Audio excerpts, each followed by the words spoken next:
Good morning, sir. Good morning, everyone. So we will discuss it's all about the women and the law. So women and the law are the initiatives that empower women legacy, can address an equal power relationship and unleash women's economic potential. So this term, so it means that women and the law is all about the law that empowers women or recognizes women's ability and rights. So the relationship between women and the law has evolved significantly over the centuries, from being excluded from legal rights to becoming active participants in shaping legislation. Women have fought for recognition, protection, and equality under the law. In the 1987 Constitution, the Philippines is known for its very liberal and progressive constitution that was formulated during the European or People Power Revolution in 1986. We have the gender equality, considering the unequal gender relations in the country, and also we have the Article 13, Section 14. So gender equality is a key element of this Charter and as enshrined in Article 2, Section 14 of the Constitution 1987. So the state recognized the role of women in nation building, shall ensure and fundamental equality before the law of women and men.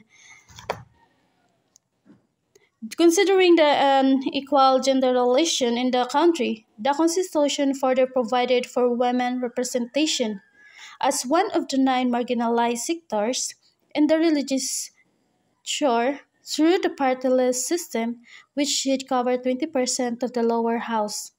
So finally, the Article 13, Section 14 specifically mention that the state shall protect working women by providing safe and health working conditions, taking into account their maternal functions and such facilities and opportunities that will enhance their welfare and enable them to realize their full potential in service of the nation.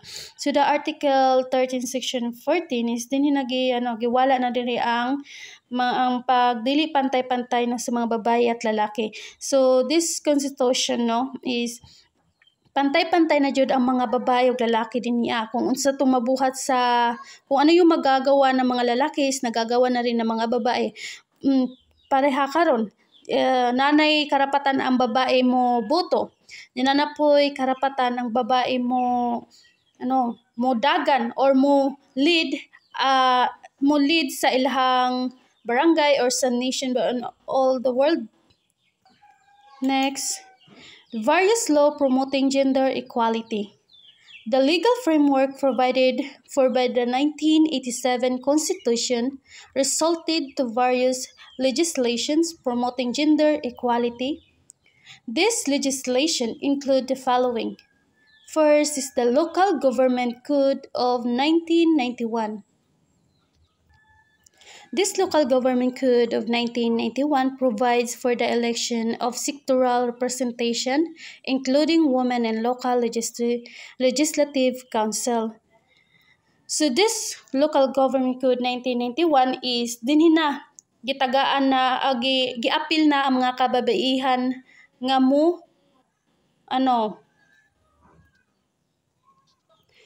to participate in politics, to be a politician herself or themselves, for them to have the spot to compete, to have the rank or position to lead and spread wide their vision of their community. So that is the Local Government Code of 1991. Next is the party-list law.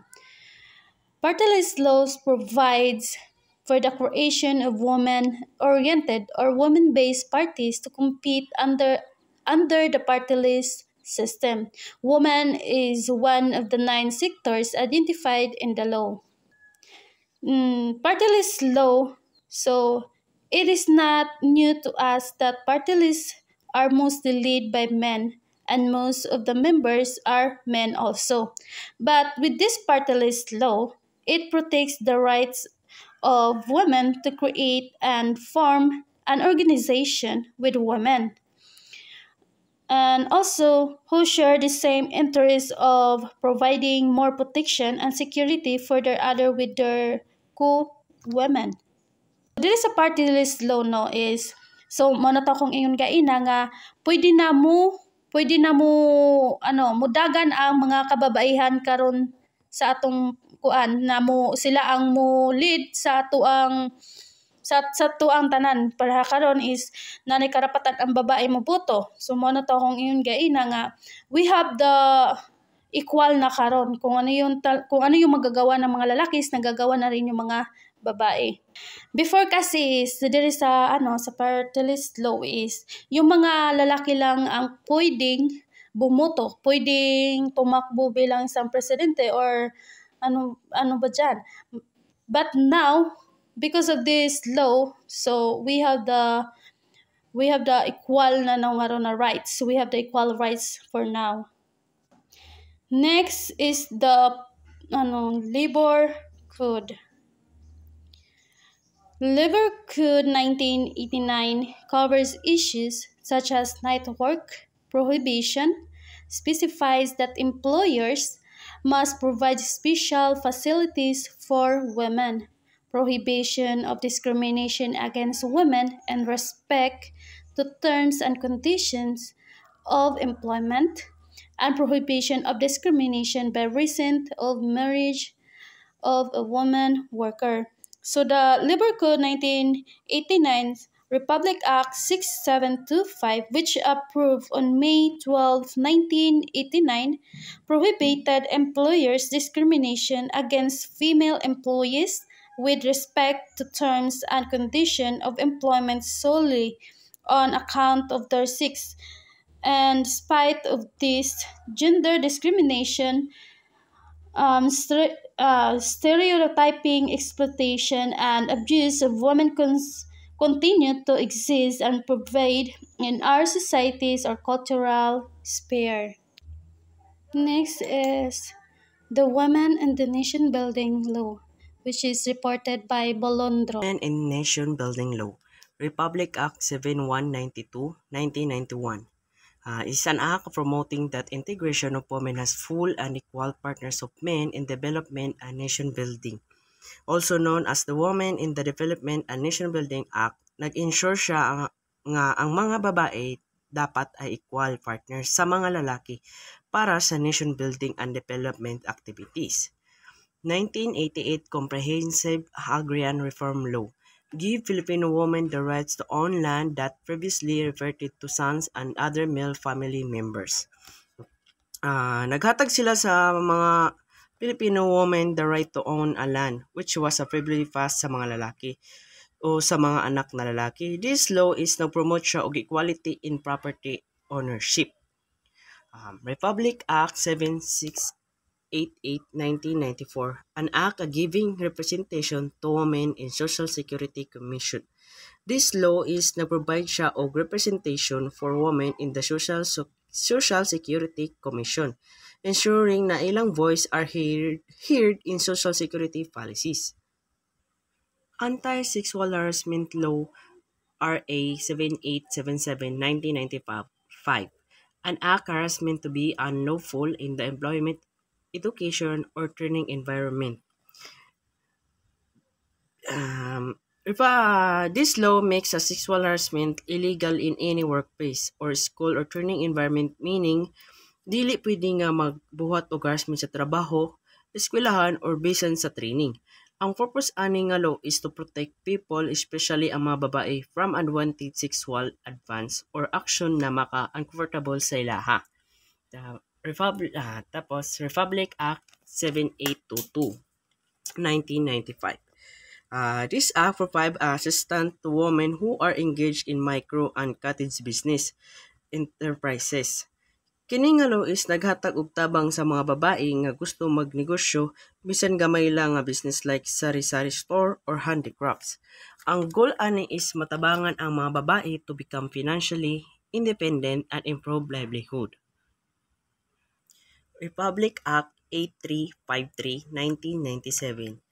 An act expanding the definition of the crime of the rape, reclassifying the same as a crime against person. Um, this law expanded the definition of rape and classified it as a crime against person, not just against chastity.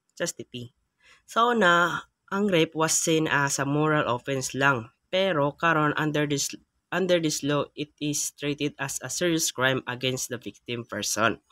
And dignity, this shows nga ang rape is dili lang siya about morality, it is about violence and violation of human rights. National programs. This part shows that government efforts and programs that nag-support og gender equality and women empowerment sa Philippines. Philippine Flood for Gender Responsive Development 1995 to 2025. A long-term plan that ensure women nga maapil sila in national development ang decision making. And number 2 is Gender Development Budget GAD. GAD. GED, GAD. Government policy nga nag-require og mga agencies para ma-allocate ang part of their budget to programs promoting women's welfare and gender equality. Number 3, Framework Plan for Women, FPW. A national framework nga nag-provide og direction para sa women empowerment and para sa promotion of gender equality. Women right to participate. This topic explains how Filipino who gained the right to vote in 1937 under the 1935 Constitution. Ang mga babae kay pwede mo vote only if at least 300,000 women ang nag-agreed to it in national vote or plebiscite. Fortunately, more than that number nag-vote og yes, granting women the right of suffrage or right to vote. Women and education. Na-mention po diri ang women and education, nag-highlight siya that the Philippine educational system is nag-provide of free education for elementary and secondary students sa both public and private schools. Kani nga ensure na ang mga women have equal access to learning and sa mga opportunities. That's all.